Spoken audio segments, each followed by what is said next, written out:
Ito mga pare ko yung Sigma nila.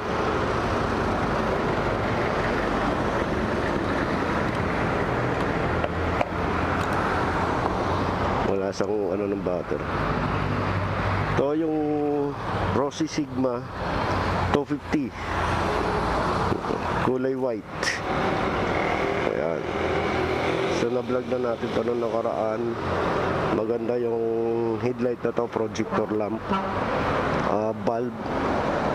Bulb yung ano ilaw niya, may projector lamp dito sa ano sa gitna.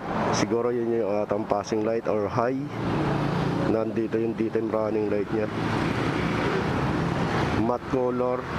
Tapos may nakalagay Sigma 250. Ayan.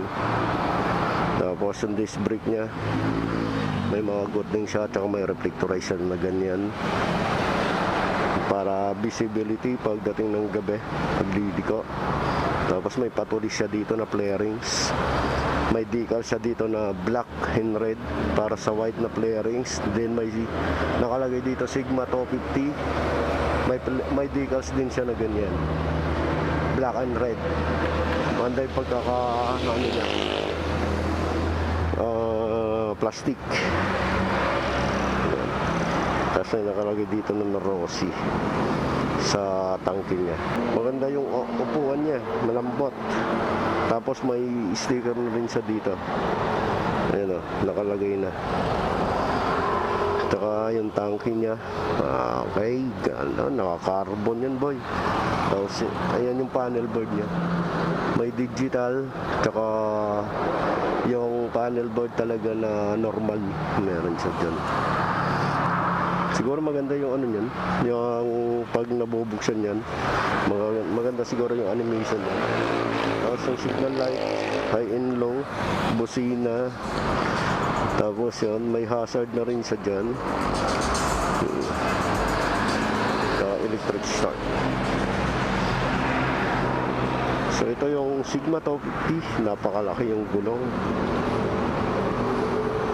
Ang ganda ng exhaust pipe niya. May chrome silver sa dulo, may carbon na cover. Maganda yung pagkaka-plastic niya. Ayan. Tapos dito, pagdating dito may carbon na rin. So mahilig sa big bike dyan, Sigma 250 mga pare ko, ipunta lang kayo sa mga Rossi outlet.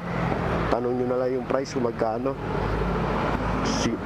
Alam ko napakamura lang to.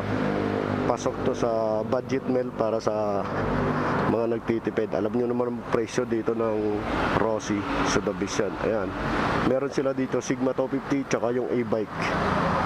Yung e-bike nila 21,000, maganda. Ito, ayan. So ayan, let's go.